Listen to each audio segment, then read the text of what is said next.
Qiang Jin Jiu. Book 1, I Was an Outcast Liege. Chapter 30, King of Wolves. Xiao Qiye seems to have forgotten having lost his composure last night. He spurred his horse on through the street, causing cries of discontent to rise all around from the stall vendors on both sides of the street. He hurried over to the palace gate just in time to see the horse carriage from the Xiao clans. Prince of Liege residence. Zhao Hui lifted the curtain for Xiao Fangxiu and said, "Second young master is here." With his hand on his knee, Xiao Fangxiu looked out of the carriage. His gaze went past to his youngest son and landed upon the man that seemed to be inept in horse riding behind him, Shen Zequin. He paused for a moment but said nothing. When Xiao Qiye arrived before him, he saw the injury on Xiao Qiye's face and asked, "What did you do last night?" "I went drinking." Xiao Qiye reined in his horse and laughed as he held his horsewhip. "I forgot the time. By the time I woke up, it was already late." "Father, are you done with the discussion?" Xiao Fangxiu nodded and asked, "Is that Shen Wei's son?" The autumn wind suddenly came assaulting Shen Zequin in the face. It grazed past his temples. He met Xiao Fangxiu's eyes and felt a shudder for no reason. His grip on the reins tightened in uneasiness. But Xiao Fangxiu did nothing at all. The sideburns of the Liege's old king of the wolves were white. Even though he was sitting all hunched over in the horse carriage, one could still make out his extraordinary height and build. That commanding presence was not something anyone could develop overnight. It was a majestic dignity honed out of a mountain of corpses and a sea of blood. It was a formidable strength so tempered with bones and blood that even his sickness could not overshadow it. Xiao Qiye's naturally endowed, sturdy physique was obviously inherited from his father. His shocking arm strength, exceptional height, wide shoulders and back, and explosively swift long legs, were all gifts from his father. Compared with the gentler and more elegant Xiao Jiming, Xiao Qiye was the true wolf pup. If one were to glance over while the two brothers stood together, there would be no doubt that Xiao Qiye was the one who gave off a more aggressive demeanor. And now, the real king of wolves was watching Shen Zequin attentively. Despite having already learned how to restrain himself, Shen Zequin still had the strong urge to flee. This was utterly different from being pinned down by Xiao Qiye. This was a gaze that would make one shiver subconsciously. At this very moment, Shen Zequin recalled Grand Tutor Qi's words. It's Xiao Jiming's time to shine now that Xiao Fangxiu is indisposed due to his illness. Everyone fears Xiao Jiming. But Lanzhou, 20 years ago, the one who truly secured the frontier with his steed was Xiao Fangxiu. From today's point of view, Qi Xiu clearly has more authority of office as the commander-in-chief of the 5 commanderies, but he has not been conferred the title of a prince. That is because Qidong is a bestowed fief belonging to the emperor.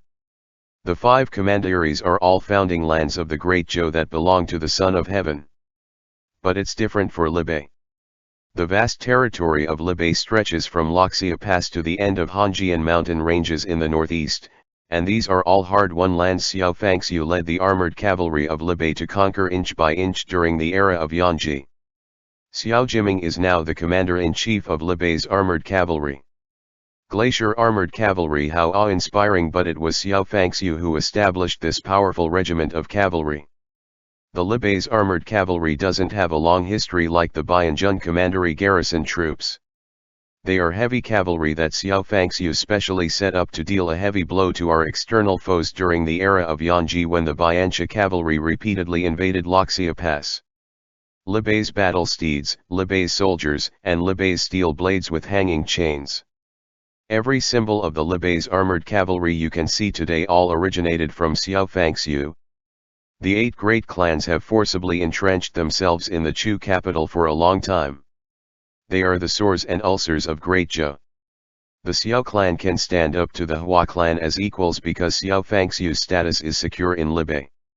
As long as Xiao Fangxiu is alive, the Xiao clan will be the towering tree, firmly rooted in Liege. The title of the King of Wolves is by no means undeserved. Xiao Qiye looked back and said, "He's Shen Wei's son." Shen Zequan dismounted and paid his obeisances to Xiao Fangxiu. Xiao Fangxiu looked at him for a moment and said, Shen Wei is already dead, and his child is innocent.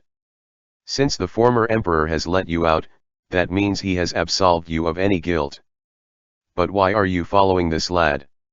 Shen Zequan kneeled on one knee and hung his head down to say, this humble servant was assigned to the Jin Wei.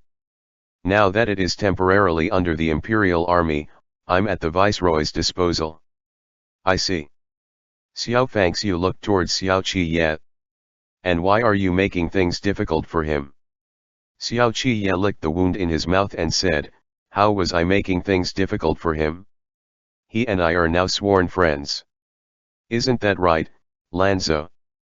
Without looking at Shen Zequan again, Xiao Fangxiu started to chat with Xiao Qiye. Shen Zequan propped himself up with a knee and looked at Xiao Qiye's unrestrained smile and the way Xiao Fangxiu gazed at his son through the puddle of water on the ground. Splashes of raindrops distorted the scene in the puddle. Shen Zequan retracted his gaze. By the time Xiao Jiming emerged, Xiao Fangxiu had already left. Qi Zuyan walked a few steps with him and suddenly asked, who is that? Xiao Jiming looked beside Zhao Hui and replied without a change in his expression, that's Shen Zequan. Qi Zuyan halted in her tracks and said with some surprise, Shen Wei's son? Why is he following Aye? Xiao Jiming said, Aye is mischievous. Most likely, he's making things hard for him. Qi Zuyan looked for a long time before saying, that appearance of his is too outstanding. I heard that his mother was a dancer from the Duan province. Fortunately, she was a dancer from Duan province and not the Qiang commandery. Commander-in-Chief Qi Shia was the most fond of beauties. He was a man who would not move his feet whenever he saw a pretty woman. Although Qi Zuyan had very few brothers, she had countless Yunyang back at home. Speaking of which, Qi Zuyan turned sideways. Aye is already 23 years of age, right? Isn't he going to marry a wife? Yazi is also getting anxious on his behalf. Xiao Jiming said. Liege doesn't need him to marry a noble lady from a powerful and honorable clan. Just a girl from an ordinary family with a clean background will do. Yazi keeps sending portraits of all eligible women in Liege that she picked out on his behalf to Chu capital every year, but not one of them has ever caught his fancy. Qi Zuyan laughed. A noble lady tends to be haughty, she can't play with him. While a common girl is too timid, she will get frightened the moment she's near him. Besides, how many maidens can handle that temper of his? Finding someone who he is mutually in love with and vice versa is harder than ascending to heaven. What's more, he loves to make his way to the alleys of pleasure houses. You'd better keep an eye on him, or he'll really bring a courtesan back to marry one day. Xiao Jiming knew that her stepmothers were all famous courtesans in Qidong. They would kick up such a row in the backyard all day long that she would always get a headache the moment she got home. That was why she had detested courtesans ever since she was young. Who can stop him if he really meets someone he fancies? Xiao Jiming felt like letting out a long sigh. He said with a headache. Even 10 bulls won't be able to haul him home. You'd better prepare for rainy days then. Qi Zuyan thought for a moment. Never mind about all the others, but her personality must not be too intense. Your Yazi is gentle by nature. If he brings home someone with a temper, then Yazi would have to suffer indignities every day, wouldn't she? Nothing has even begun to take shape yet. Xiao Jiming as he suddenly laughed out loud. It's still too early. Marriages are the most unpredictable. Qi Zuyan laughed, too. Perhaps someday he will see the light. Xiao Qiye felt as though there was a chill on his back. He looked back warily and saw that Shen Zequan was standing beside Zhao Hui, looking contemplative. I'll go to the Imperial Army office in a while to collect the authority token. Xiao Qiye blocked the light in front of Shen Zequan. Before the final deployment order of the Jin Wei is given, you will have to follow me day and night. Day and night, Shen Zequan repeated the words and looked up at him. Do I still have to lift the chamber pot for the second young master at night? If you want to, then sure. Xiao Qiye took a step closer. I'll be busy for these few days. I have to stay at the residence behind the Imperial Army office. Shen Zequan did not answer. Xiao Qiye had already turned around to receive Xiao Jiming. The review of the Court of Judicial Review had yet to conclude when both the Hua and Pan residences were searched and seized. Liege Unhung took the opportunity to close off access to the Empress Dowager's Entse palace on the grounds that the Empress Dowager was troubled by worries to the point of anxiety. With some difficulty, enough money was finally gathered to make up for the shortfall in Liege's military fund for salaries and provisions. Xiao Fangxiu and Xiao Jiming could not stay for long, and so they left a few days afterwards. Xiao Qiye unexpectedly did not look reluctant to part with them. It was as if he had abandoned the ambitions he had during the autumn hunt after that night of inebriation. From time to time, Liege Unhung would bestow him with rewards, and each time, he would accept it with delight. Not only that, he also started to loaf on the job. Originally, the Imperial Army had the important task of conducting patrols. But he worked in fits and starts like the fisherman who fished for 3 days and dried the net for 2 days. There was often no sight of him where he should be. The Ministry of War gradually began to voice their doubts about him as they grew more inclined to have him replaced. But Liege Unhung refused to agree and even used the tactics of making a scene and throwing tantrum. He even went to the extent of almost falling out with the Vice Minister of the Ministry of War who presented the petition. He flung away the memorial from the Vice Minister of the Ministry of War and said, "Xiao Xian has made great contributions in coming to Zhen's rescue. How is he not qualified to be the Viceroy of the Imperial Army? It's not like he has bungled matters or held things up. I won't replace him." Both men reverted to the way they were before the autumn hunt, and Liege Unhung felt a little more relaxed. The Xiao Qiye of that night was more like a figment of his imagination, while this man without an iota of decorum was his best friend. Liege Unhung also felt glad that Xiao Qiye did not mention a word about returning to Liege. He was of opinion that this was his best friend's consideration of his situation. There was really nothing he could do. And it was still possible to play while remaining in the Chu capital, wasn't it? Now that he had even become the emperor, Xiao Qiye could throw his weight around as he liked given their relationship. No.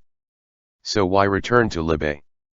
How could that bitter cold land be as comfortable and carefree as in Chu capital? When Xiao Qiye wanted to head out of the city to race his horse, Liege Unhung approved it. When Xiao Qiye wanted to expand the Imperial Army office, Liege Unhung approved it, too. And when Xiao Qiye wanted to be on duty for half a day and be idle at home for the other half, Liege Unhung not only approved it, he even approved it with great delight. When both men had nothing to do, they would ride horses and play ball. Liege Unhung could not head for Donglong Street to fool around anymore, but he could ask Xiao Qiye to come over to listen to the pipa together with him. That Muru now lived in Mingli Hall. Liege Unhung originally thought that Xiao Qiye would say a few words of admonishments. Instead, Xiao Qiye said nothing and merely joined in the fun with him. It feels so fucking good to be an emperor. During the last reign in the Chu capital, Shi Guan was sentenced to execution by decapitation by the Court of Judicial Review. Because Shi Hongxian distributed his wealth and sought forgiveness, he got into Li Jianheng's good graces and was transferred to the Ministry of Revenue, where he took up a modest position. Shi Hongxian was originally adept at having fun, and this was just perfect for Liege Unhung, so Shi Hongxian would go looking for Liege Unhung every day to offer him suggestions on what to do and how to have fun. Shi Guan had only just been sentenced when Hua Saiqian committed suicide by biting off his tongue in the prison. In the testimony he gave, he shouldered all the crimes without so much a word implicating the Empress Dowager. At present, it was just Jilei and Pan Rugui who had yet to be sentenced. Hai Lianji wanted to pry a confession out of these two men's mouths, but he never succeeded. It was not until the house was damp that Shen Zequan returned. As soon as he opened the door, he saw an Eastern pearl on the table. Shenzequan closed the door. He had only just picked up the pearl in his hand when he heard Chen Yang knocking on the door. He opened the door and Chen Yang said, "The viceroy is calling for you." Shenzequan grasped the eastern pearl in his hand. The strip of cloth it came with was soaked. He said in his normal tone, "I'll go once I change my clothes." Chen Yang said, "Don't bother. Just go like this. The viceroy doesn't have the patience to wait for others." With that, he took a step aside, wanting to leave together with Shenzequan. Shenzequan could only let his hands drop and stride out of the door to leave with Chen Yang. Xiao Qiye was wearing a cloak. When he saw him coming, he said, "Take the blade and come with me." Shenzequan went out of the door. It was only when Xiao Qiye led the horse over that Shenzequan realized Chen Yang had not followed them. Xiao Qiye got up the horse and the gerfalcon shook the water droplets off its neck before landing on Xiao Qiye's shoulder. Shenzequan could only follow after him. The horse left the city and braved the rain to head for the military drill grounds at Mount Feng. When they arrived at the drill grounds, it was empty and devoid of people. Xiao Qiye removed the reins for Lang Tao Shuijin and gave it a pat to let it run around to play by itself. Meng flew under the veranda, unwilling to soak in the rain any longer. "Take off your clothes." Xiao Qiye turned around and said to Shenzequan as he untied his cloak. Shenzequan held the blade in his arms and raised his chin. The water trickled down the front of his clothes, exposing that fair, delicate neck of his. Xiao Qiye felt just like a person seeing a cat every time he looked at Shenzequan's neck. He always could not help wanting to give it a few rubs. What the heck is wrong with him? He had already taken off his outer garment while he was thinking. When he saw that Shenzequan was still not moving, he urged again, "What are you standing there blankly for? Strip quickly." Shenzequan raised his fingers and placed them on his own waist belt. He glanced at him and said slowly, "If I strip, there will be nothing left." End chapter. Note: Yunyang or maternal aunt. Yunyang is also a term of address for the concubines of one's father. Qiang Jin Jiu. Book 1, I Was an Outcast Liege. Chapter 31, Nape. Then all the more reason for you to strip. Xiao Qiye took off his arm guards and set them on the wooden ledge under the eaves together with his cloak and outer garment. The soldiers in the inner hall of the military drill grounds wanted to come over to pay their respects, but he raised a hand to stop them. He turned around to look calmly at Shenzequan and said, "That'd be just perfect for me to see and experience for myself the difference between a body trained by the Ji clan's mental cultivation techniques and mine. Since we are from the same school of martial arts." Shenzequan set the Longli blade at the side. "Then the stances and moves are naturally the same." "Not necessarily so." Xiao Qiye said, "My Shifu incorporated an external boxing style into it, so it was already quite different from the Ji clan boxing style by the time it was imparted to me. If they were identical, you wouldn't have been totally oblivious of the fact that night. If you want to exchange pointers, then just say so." Shenzequan slid a leg out in an arc. "Why speak of stripping? You sounded just like a beast." In that very instant, Xiao Qiye felt as though Shenzequan had suddenly turned into another person. Rainwater and mountain fog overlapped, washing out Shenzequan's facial features. In contrast, his slender body became all the more striking. "My wish is to be a beast in human clothing." Xiao Qiye strode down the stairs and stepped into the curtain of rain. "I gave you a kick 5 years ago. Do you hate me for it?" Shenzequan said, "If I say yes, wouldn't that mean I have been tossing and turning, having sleepless nights thinking of you? So, no. I don't hate you at all." Xiao Qiye struck up a starting stance and said, "What a pity. If you hate me, then you can get your revenge today." Amidst the biting cold wind, Xiao Qiye slowly added on, "That is, if you can." Raindrops came pitter-pattering down, bouncing for a few steps before spreading their wings on the veranda. At this moment, Xiao Qiye sprang up in the rain to make the first move. He threw out a punch, only to strike at empty air, but the vigor and strength of his blow sent the water droplets flying and splashing onto Shen Zequin's cheeks. Having missed his target with that strike, Xiao Qiye swept his arm to the left. Shen Zequin blocked his blow with a lightning move of his hand. When both men's arms collided, Shen Zequin frowned from the pain and retreated a few steps back. Ji Clan's boxing style. Shen Zequin pursed his lips into a tight line but laughed out loud afterwards. Shifu's boxing style was steady and robust. Second young master Xiao obviously lacked the steadiness but was far more ferocious. His strength was too astonishing. Just a collision like this, and the impact had already numbed Shen Zequin's arm. The Ji Clan's boxing style was meant to be imparted to this kind of man, because his internal and external constitution all made it particularly suitable for him to train in it.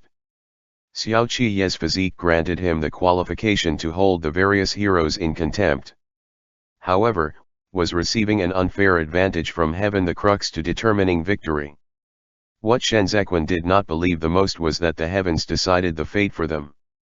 Shen Zequin raised a leg up and raindrops suddenly went splashing towards Xiao Qiye. His leg sweep was quick and brutal. Any other ordinary person would go for the advantageous and avoid the dangerous, thus, they would first evade an incoming attack. But Xiao Qiye just had to meet difficulties head-on. He lifted his arm to block and fend off Shen Zequin's leg with a thud, then strode a steady step forward. It was too late for Shen Zequin to retract his leg. Facing off Xiao Qiye was just like facing off a tiger or a leopard poised for action. A wavering heart, an evasive gaze, an avoidant stance. As long as he showed any signs of these, Xiao Qiye would instantly storm in. He would never miss any opportunity to attack his opponent. Letting Xiao Qiye go on the defensive was much easier to deal with than letting Xiao Qiye go on the offensive. Shen Zequin exerted force with his leg, and the pressure slightly slowed down Xiao Qiye's movement. In a twinkling of an eye, Shen Zequin was lifted into the air by Xiao Qiye. He leaned his entire body back, supported his weight with both arms on the ground, and straightened back up like a soft willow in the wind. The moment he sprang back to his feet, he swept his leg out again. Once again, Xiao Qiye bent his arm to block it. This time, his eyes were calm as he said, "An ant trying to shake a tree. Should I scorn you for overrating your abilities, or should I commend you for your courage?" Xiao Qiye had only just said this when he backhandedly grabbed Shen Zequin's calf. His shoulder sank as he attempted to flip Shen Zequin over to the ground. Having already been swung up, Shen Zequin made use of the momentum and stepped on Xiao Qiye's shoulder. That amazing waist strength of his came into play again as his legs twisted around Xiao Qiye's neck and spun him over to the ground together with him. Xiao Qiye's palm slid straight up along the straightness and hooked around the spot that had bent into an arch earlier. The suppleness in his palm was so smooth it was incredible. He simply wanted to touch Shen Zequin. Because he could not fathom it. Whether it was the Ji Clan's boxing style or the Ji Clan's broadsword style, as long as a person trained all year round, his body muscles would definitely and visibly develop. But Shen Zequin not only concealed it to the extent that it looked as though he had never trained in martial arts, but also to the extent that both Chen Yang and Jiao Tianya were taken in, thinking him to be morbidly weak and sick due to a deficiency of vital energy and blood. Shen Zequin lifted his body off the ground and slammed his elbow towards Xiao Qiye's head. Xiao Qiye tilted his head to dodge the blow. He held on tight to Shen Zequin's waist and pinned him against his own chest, then felt his way up from the latter's waist to his chest. The Eastern Pearl was still hidden in his bosom. The moment Shen Zequin's back bumped into Xiao Qiye, he clasped hold of Xiao Qiye's arm and flung him over his shoulder into the rain. The spray of water instantly wetted his hair. Shen Zequin wanted to retreat, but Xiao Qiye unexpectedly hooked him with his long leg and sent him tripping towards himself. Shen Zequin's body was already tilting towards Xiao Qiye, but in that very instant, he trod on the water and gradually stabilized himself just like the reverberations of the strings on a chain. Xiao Qi straightened up and threw himself forward again. His hook struck at empty air, but he touched a lock of Shen Zequin's long hair that had fluttered up in the rain as the latter spun around in a retreat to evade his blow. The rain-soaked lock of hair longingly slipped past Xiao Qi's fingertips as if wanting for more, causing him to feel a wet itch. Not fighting anymore. Xiao Qi suddenly clenched his fist and looked at Shen Zequin. The rain has gotten heavier. Shen Zequin looked back and asked, "Have you touched enough?" Without batting an eyelid, Xiao Qi said, "Not soft but not hard either." Shen Zequin said a little mockingly, "I thought you were going to tear off all my clothes." "If I really wanted to," Xiao Qi said, "we would be bearing all of ourselves to each other right now." With that, he raised his other hand and waved the thin blade Shen Zequin always carried with him. The Ji clan's mental cultivation techniques need to be paired with the broadsword. Even if you use these things every day, you will not be able to defeat me in this lifetime. If you can't beat me, then how are you going to take revenge? Shen Zequin's thin blades were originally hidden on the outside of his thighs.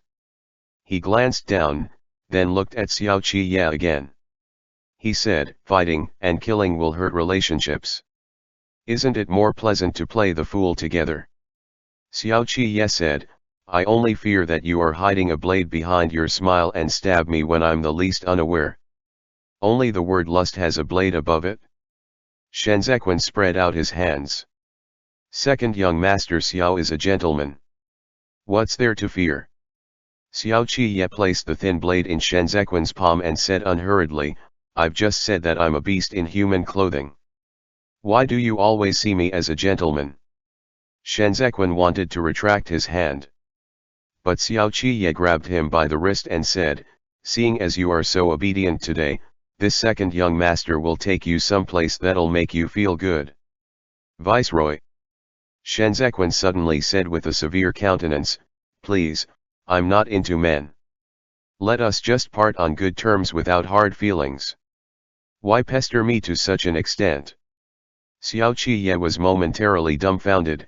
Then he turned his head to the side and saw a whole bunch of Imperial Army soldiers clinging all over the doors and windows of the military drill grounds inner hall to watch the show. The vice commander of the Imperial Army was the scar-faced man who led his men to kill the 8 great training divisions that night. He clutched the window and took the lead to jeer. "Fighting like a hoodlum taking liberties. Viceroy, what the hell? You never smiled at us when you lecture us every day." "That was pestering," he said. They winked meaningfully at each other and started heckling. How could that be the same? The Viceroy is 23 now, and he has no wife at home to dote on. So, all the energy in him has to be expended on someone else. It's not the same. Xiao Qi sensed that Shen Zequin was going to run, and so he pulled the latter hard towards himself. He said with a superficial smile, "That's right. I'm into pestering others. Lanzo, why are you running away? I'm not done pestering you. The reason you aren't into men is that you have yet to get a sweet taste of them. This second young master will teach you." When it came to being shameless and being reckless, he, Xiao Qi, would only concede defeat to Liege unhung. Who wouldn't know the trick of forcing yourself on someone else? Shen Zequin was really belittling him by trying to use this kind of cheap trick to embarrass him. Without giving Shen Zequin the chance to reply, Xiao Qi dragged him away. Behind them, Tan Taihu touched his scar and asked the soldier beside him, "Who's that man? I've never seen him in our Imperial Army before. His surname is Shen." The man beside him winked. "The one from Zongbo." The smile on Tan Taihu's face cooled. He propped himself up with his arms to stick his head out, then he looked back and exclaimed, "He's that fucking Shen who brought disaster upon Zongbo? What's the Viceroy doing with him? Shen Wei caused the death of so many people. Even 8 heads of his aren't enough for us to behead. The Prince of Jiangxing's manor has already been wrecked by others. Yet he's still eating and living well in Chu capital. The orphans who have lost their parents on the Hashi River front line are still gnawing on mud. Fuck this. Why didn't you tell me earlier? Asterisk asterisk asterisk. Xiao Qiye led Shen Zequin up to Mount Feng. There was a narrow flight of stone steps in the mountain. The stream soaked through the soles of their shoes, chilling them to their bones, but Xiao Qiye did not even look back as he parted the maple leaves dripping with water and made his way onto a path. Their shoes sank into the mud they trod upon as they walked farther in with uneven steps. Less than an hour later, Xiao Qiye stopped in his tracks. The thatched cottage in the misty rain was small and exquisite, but it did not look like a place someone was living in. He turned sideways and said to Shen Zequin, "You saved me once in the Nanlin hunting grounds. As a reward, I'll share half of this place with you. The reward I want is cold, hard cash." Shen Zequin said, "Not soaking in a bath together. Money and fame are merely worldly possessions." Xiao Qiye stretched out both arms to lift the fabric curtain and enter. He stood at the entrance to strip off his attire and shouted, "This place is one that even the emperor's old man himself had never enjoyed before." Shen Zequin lifted the curtain and saw Xiao Qiye's bare upper body. The contours of the muscles on the back of his shoulders were clear and neat, like a physique sculpted with a chisel. Other than a small clothes rack with curvy raised ends inside the house, there was only a hot spring that led out. Xiao Qiye hung up his clothes on one side of the clothes rack. The other end was obviously reserved for him. Xiao Qiye took off his boots, looked back at Shen Zequin, and said, "Do you want to turn your back to me and strip, or do you want to strip while watching me?" Pulling at his waist belt, Shen Zequin turned his back. The eastern pearl landed in his palm, and he conveniently put it away into his sleeve. The gaze on his back never shifted away. Shen Zequin's hand paused for a moment before he pulled off his own outer garment. Xiao Qiye watched that garment slip to the ground. The fairness of Shen Zequin's neck finally extended downward, very much like pear blossom rice paper immersed in moonlight. His back looked so thin and smooth, Xiao Qiye thought. That's right. It was as if he had been staring at Shen Zequin's nape all for this very moment. How could a man's nape produce such breathtaking beauty? This was beyond everything Xiao Qiye had seen and heard in the past. It not only surprised him but also baffled him. The fangs of the little wolf from Liege were sharp, but he had never bitten such a neck before, nor had he ever bitten such a man. His gaze slid down from Shen Zequin's nape with a strength that felt like a caress, moving along that slightly heaving contour as it made its way farther down and down. Smoothly. Xiao Qiye's mouth felt parched. He suddenly returned to his senses with a jolt and hurriedly averted his gaze. "I must be getting crazy," he thought. There were so many courtesans on Donglong Street. Which one of them wasn't a genuine beauty? Why was he looking at a man's back as though he was burning with hunger? Xiao Qiye used to turn his nose up at people who were seduced by beautiful women because the elders and seniors he admired were all men of resolute will. Every one of them could be said to be a true gentleman, with the air of a man would never be tempted by lust even with a beautiful woman in their laps. Just like his father, his brother, his Shifu. The famous generals of the world changed generation after generation. But he had never admired Qi Xiu before, precisely because Qi Xiu was a lecher. After the battle in Zongbo, the one he loathed the most was Shen Wei, and it was because Shen Wei was not only guilty of monstrous crimes but because he was also lecherous.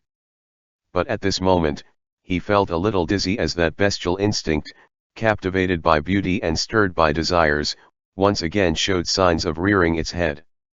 Xiao Qiye strained himself to rein in his gaze and vividly felt the contradiction between his mind and his desire. He did not love this man, but because of this man's loveliness, the desire to embrace him, ravage him, and tear at him with his teeth sprang up within himself for the second time. "Aren't you going in?" Shen Zequin was completely oblivious as he turned back and approached him, unperturbed. Xiao Qiye responded in an angry voice. "Duh." End chapter. Qiang Jin Jiu. Book 1, I Was an Outcast Liege. Chapter 32, Mountain night stay. There was thick, steaming mist coupled with the drumming sound of the rain. Shenzhequan was about to enter and soak in the water. As he bent down, Xiao Qiye, who was behind him, got a clear view of the curvy contours of his waist and buttocks, which became more and more alluring with each of his movements. His muscles. Very toned. But he did not look the slightest bit like a martial arts practitioner. Because the way Xiao Qiye saw it, he did not have that threatening demeanor at all. Shenzhequan submerged himself into the water. His legs, which had soaked in the rain until it was so cold, gradually warmed up. Xiao Qiye entered the water and leaned far away from him at the other end. Shenzhequan asked in astonishment, "Why are you hiding so far away?" "It pleases me to." Xiao Qiye roughly folded the wet handkerchief to cover his eyes, then put up his arms without looking at Shenzhequan again. However, after a moment, Xiao Qiye found that this action didn't seem right, so he raised his hand to pull off the handkerchief and stared fixedly at Shenzhequan. Shenzhequan felt that second young master Xiao was very much like his gerfalcon right at this moment. It was as if he would start going on the offensive with just a little jab. "What do you want to see?" Shenzhequan's expression was as warm as the spring breeze as he used the tone of one cajoling a child eating candied hawthorns on the street. "Tell me. I'll let you see it." Xiao Qiye bent up a leg and pulled off the only remaining cover around his waist without batting an eyelid. He said, "I've already touched them all earlier." Shenzhequan sank a little lower into the water, exposing only a pair of eyes to look at him. Xiao Qi felt even more irritable being sized up by that gaze of his. He asked, "What?" Shenzhequan revealed his lower jaw and replied, "You were in a good mood earlier. Why the sudden change?" "My mood right now is also pretty good." Xiao Qiye said, "Soaking in the bath means one can shut up. There is no need to talk. Can you stop looking up at me like that?" Shenzhequan slowly lifted his body and the water trickled down along his chest. His scattered hair spread out like ink saturating the water. It was as if he was a magnolia flower climbing out amongst this water mist. Xiao Qiye could not stand it anymore. Why had he thought of a flower? He watched with wide open eyes as Shenzhequan came closer to him. He could even smell Shenzhequan's scent when the latter sat beside him. Not fragrant but a mild scent. He felt like catching a few more whiffs of it. Xiao Qiye retracted the arms he had put up at the edges and suddenly pulled over a garment from the clothes rack. He stuffed all of it into the water to cover up his waist. After doing this, he looked calmly at Shenzhequan and said, "What?" "Surprised? I'm afraid you might get funny ideas at the sensual sight of the second young master, hence, the cover." "Then I thank you," Shenzhequan said with a displeased expression. Xiao Qiye lowered his head, only to realize that the clothing he had pulled off actually belonged to Shenzhequan. "For washing my clothes on my behalf." Shenzhequan said, "Now I'll have to soak in here until tomorrow." The awkward silence permeated through the air rapidly as both men looked at each other. Outside, the wind rustled amidst the cold and dismal autumn rain. After a long while, Xiao Qiye said, "This clothing won't dry even if we leave it be. Meng can go and call Chen Yang over." With that, he raised his head and whistled. There was a moment's silence in the hot spring. Neither Lang Tao Shuijin nor Meng came. Xiao Qiye whistled again. Outside, Meng shrank its head under its wing and ignored him. Such a heavy rain it had absolutely no wish to fly out and get itself wet. The silence seemed endless. Eventually, Shenzhequan said, "I'll wring it dry." Xiao Qiye pressed the clothes back down, and said while gnashing his teeth at him, "Wait a moment." Asterisk asterisk asterisk. Both men were stranded in the hot springs for a night. By the time their clothes dried up, it was already the hour of Mao. Shenzhequan finally put on his clothes at long last. As he secured his waist belt, he could still sense that ravenous gaze of a tiger eyeing its prey, but he said nothing and acted as if he was unaware of it. Xiao Qiye lifted the hanging screen. It was still dark outside. The air was thick with mountain fog and the scent of dampness after a rain. It was inconvenient to head down the mountain, as the stone stairs were all covered in thin ice. Both men moved in a single file, with one in front and one at the back. The military drill grounds occupy the southwestern side of Mount Feng. Shenzhen surveyed the place from above. Although it's very close to the Chu capital, its view is completely blocked by Mount Feng. The 8th Great Training Division won't conduct their patrols here. Your choice of location is really excellent. I wouldn't have chosen this land if not for Mount Feng. Xiao Qiye pushed aside the maple branches and turned back to indicate to Shenzhen to make his way over under his arm. Shenzhen passed under it. The scenery before him suddenly opened up as all the obstructions turned to mist. He could see the Imperial Army's military drill grounds clearly. There were already squads running around the grounds. The Imperial Army did not make a move during the autumn hunt. Shenzhen sized it up for a moment and said, "But I can see that they are all fully equipped. Hua Saiqian is dead now. The moment the seizure of his assets following the autumn hunt is concluded, the Chief Surveillance Bureau will be coming for you." Xiao Qiye obviously could not afford to raise 20,000 Imperial Army soldiers based on his salary alone, and he could not misappropriate the military salary and provisions of the Liege armored cavalry either. But going by the annual budget that the Ministry of Revenue allocated to him before the autumn hunt, the Imperial Army obviously would not have the money to establish themselves on such a scale. Shi Guan died because he could not explain himself. And now, it was time for them to be demanding answers from Xiao Qiye. Xiao Qiye said, "Let them come." As for where the money had come from, he did not speak further on the issue, and Shenzhen did not ask again. After a while, Xiao Qiye said, "Many errands from the Ministry of Works requiring manual labor were all handed to the Imperial Army to be carried out. Since 5 years ago, every sum of money paid out to the Imperial Army for the assignments were all recorded down in black and white in the account books. Even if the Chief Surveillance Bureau investigates it, they won't be able to find anything nefarious." It was for this reason that Xiao Qiye became the infamous debt collector in the Ministry of Revenue. All of them thought he was asking for money to spend on women and wine. They did not know that he was actually saving money over the years and that the only account he had that could be said to be an extravagant expense was money for wine. Li Jianhong might be muddle-headed, but he was generous when it came to his close friends. Every time he invited Xiao Qiye to Donglong Street, he was the one who paid out of his own pocket for the women and for the feasts to treat his bunch of disreputable friends. Li Jianhong lived off government coffers, and he had no principal wife to keep him in line.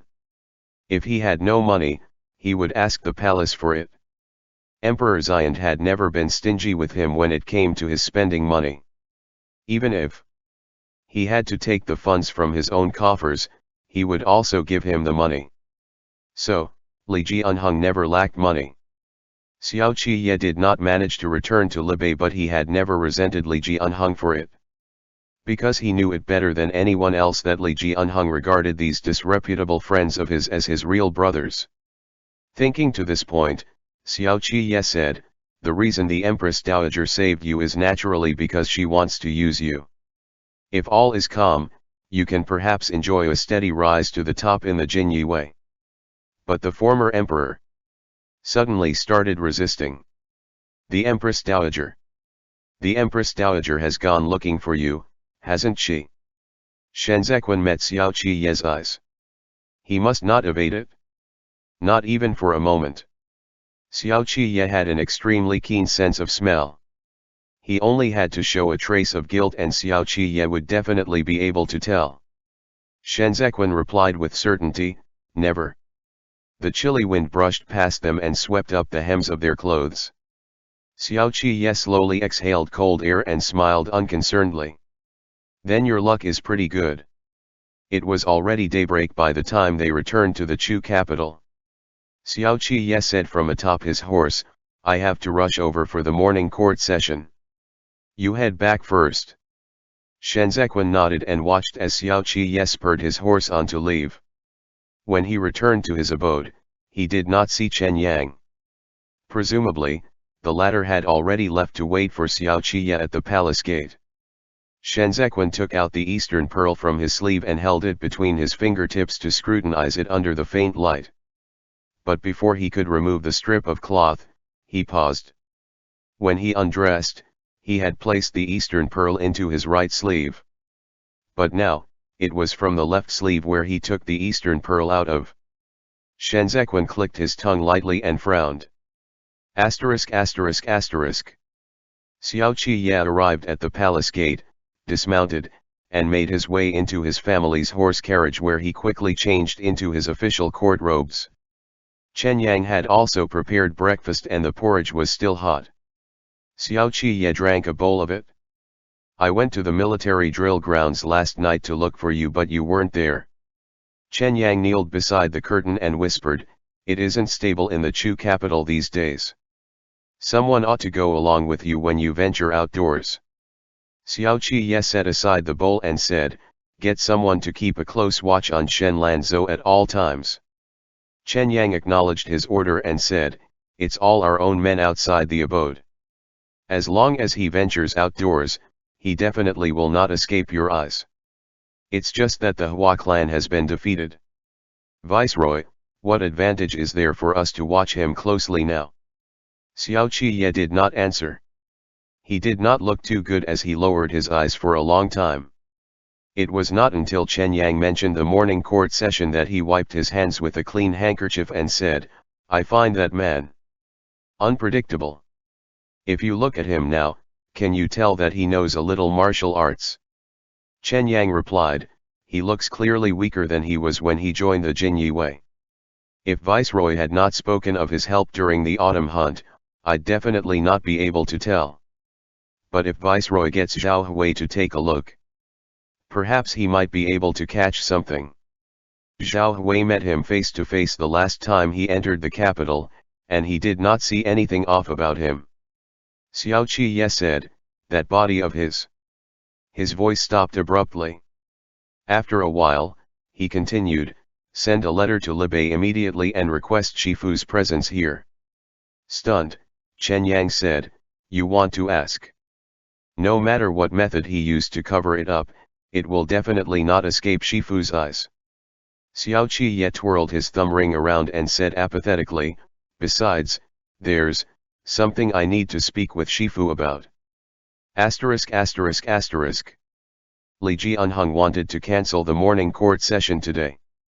He had yet to sleep his fill when he heard Xuanglu reporting to him that Hai Lianji was kneeling just outside.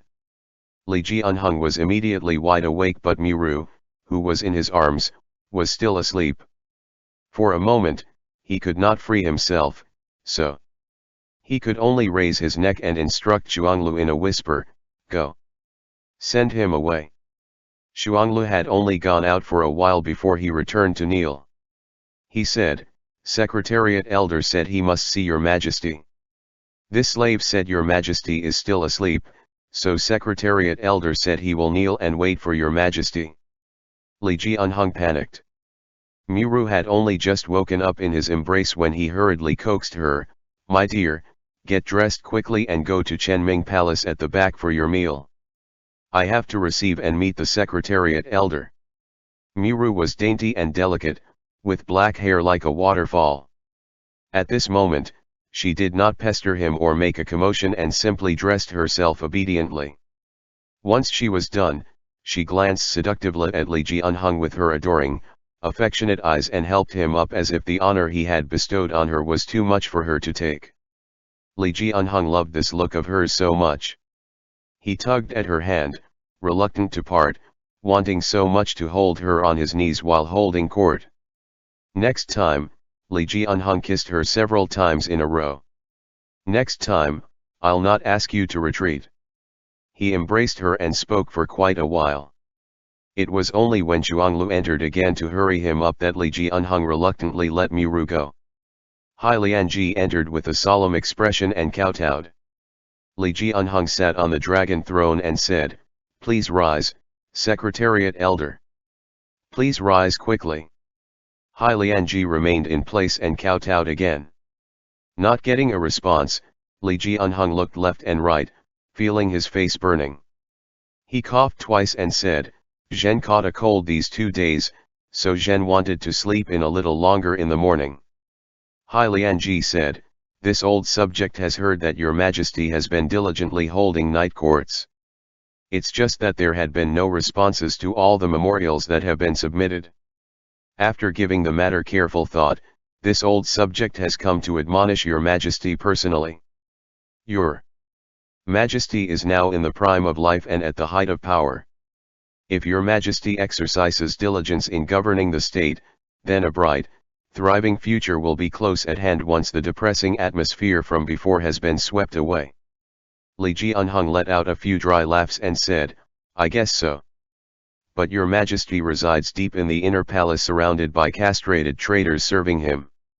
If I indulge your majesty and let your majesty be, then your majesty will over time turn a blind eye and a deaf ear to advice and stray far from current politics.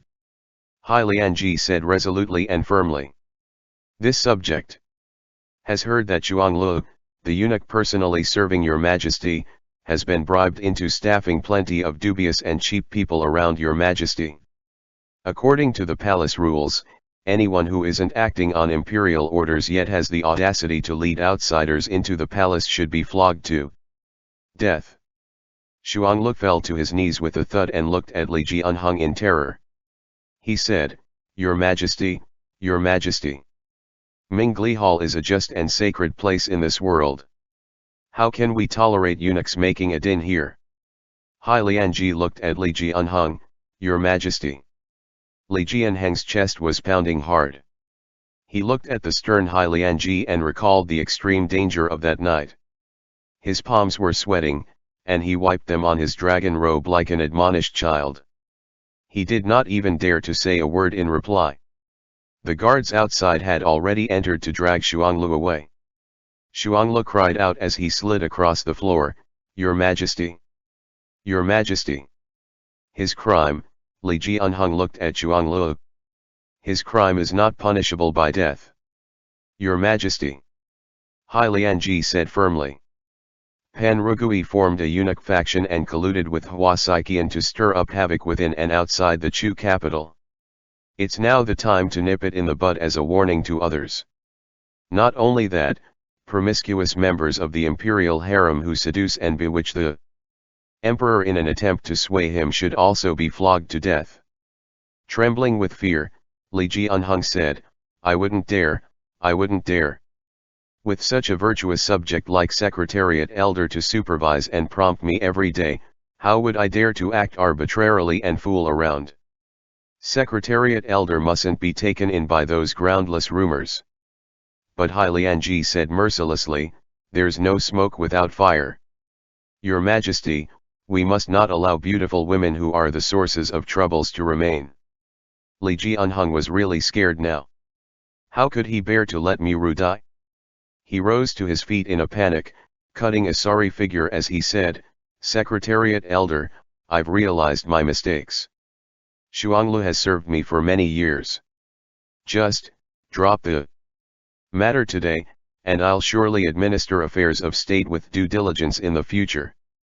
Hai Lianji kowtowed, deferring to him when all had been said and done to preserve some of his dignity. Liege Unhung held onto the table and listened to the sound of flogging outside. Blow after blow, one after the other. It was as if the one being hit was himself. He looked at Hai Lianji with mixed feelings, there was aggrievement and also fear in his gaze. Xiao Qiye was just in time to see others splashing water and wiping the floor when he entered. Bloodstains spread under his feet. They were so vividly red that it was terrifying. All the eunuchs in Mingli Hall were quietly kneeling outside, not one of them dared to raise their heads. Xiao Qiye strode inside, where Liege Unhung was sitting stupefied like a piece of wood on the dragon throne. When Liege Unhung saw Xiao Qiye enter, he stared blankly at him for a moment before he burst out bawling. Liege Unhung smashed objects around as he cried and shouted, What kind of emperor am I? To think someone would point a finger to my nose and humiliate me like this. Which land under the heavens isn't owned by the emperor? What's wrong with me bestowing favors on a woman? Where's the wrong in it? End chapter. Note. Hour of Mao is 5 to 7 a.m.